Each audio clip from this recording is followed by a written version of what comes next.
back to my channel. Today I want to share something that still surprises me when I say it out loud. I retired in my 40s, and not for the reasons you might expect. When people think of early retirement, they picture passive income streams, rental properties, dividend stocks, side hustles that scale into businesses, and those are great paths, but they weren't mine. My journey was built on unexpected lessons, small pivots, and a lot of honesty with myself about what I needed. So today I'm breaking down the unexpected reasons I retired early, and I hope at least one of these sparks something for you. So the first reason was burnout recovery. I cycled through careers, teaching, pharmacy, human resources, call center work, each one demanding more than it gave back. I was constantly under pressure, measuring my worth by productivity and ignoring the toll it was taking on my health. By my mid-30s, I was in physical pain and psychological pain I couldn't yet name. It took me a while, but I eventually realized if I kept pushing, I wouldn't make it to 65 in one piece. Retirement wasn't just about money anymore. It became about survival, about reclaiming my peace of mind, my creativity, and my ability to live without constant stress. Burnout taught me that financial freedom isn't just about numbers. It's about having the option to walk away when the cost of staying is just way too high.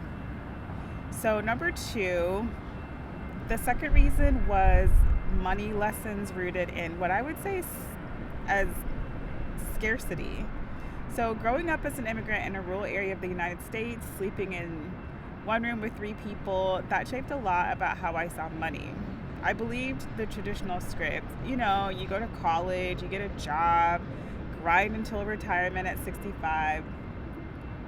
But scarcity taught me something powerful. Every dollar matters. I learned to stretch money, to save aggressively, and to question whether the normal path was really the only option. So instead of chasing luxury, I chased security, and that discipline became the foundation for my financial independence.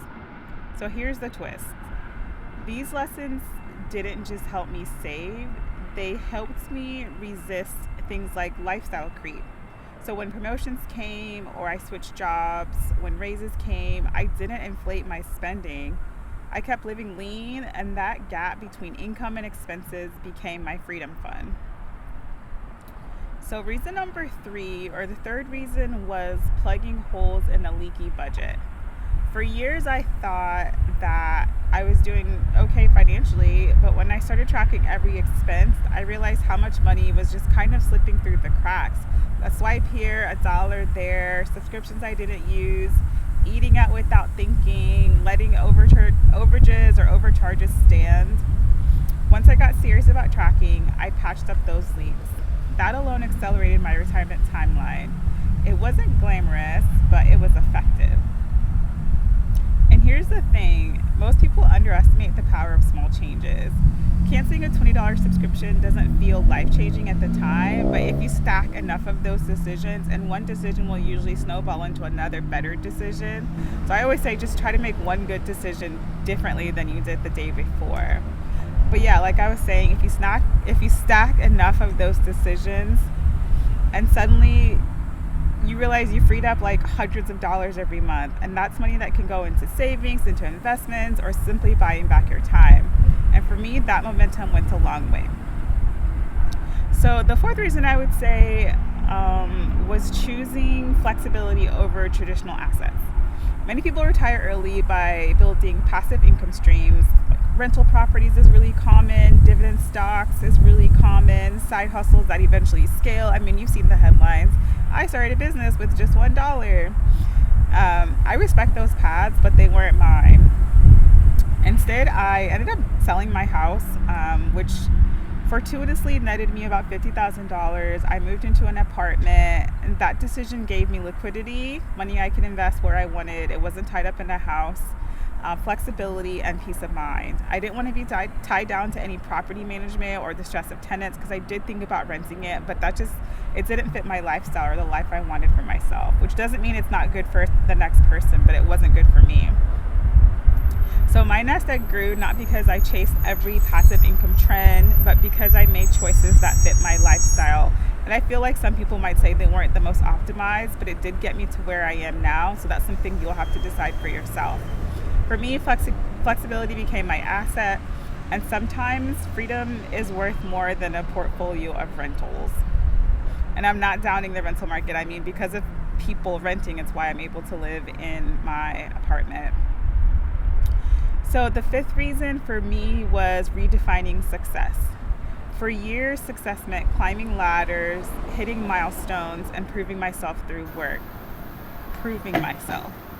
So outside of work, there was having the latest things, whether it's the big beautiful house on the beautiful tree-lined street with the gorgeous quartz countered kitchen, or a kid or multiple kids and buying them all the latest stuff, or doing whatever it takes to be in a relationship if that's what your heart tells you to do. I once heard that the new American dream was to go to college, get a job, get married, buy a house, have kids, buy a bigger house, and so on. I think they call it the hedonic treadmill. But when I started questioning that definition, everything for me shifted. Success became about time, about waking up without an alarm, about living for myself instead of for work. Retiring in my 40s wasn't just about escaping work. It was about embracing a new definition of success. One that values peace, creativity, and authenticity over hustle culture, and an Instagram-worthy life. No hating on Instagram. So those are the 5 unexpected reasons, for retiring in my 40s. Recovering from burnout, learning money lessons from scarcity, plugging budget leaks, choosing flexibility over traditional assets, and redefining success.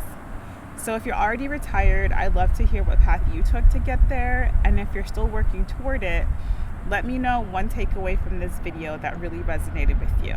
I just started this channel, so if you want more videos about early retirement, financial freedom, and life after work, hit that subscribe button and like this video. Thank you so much for watching.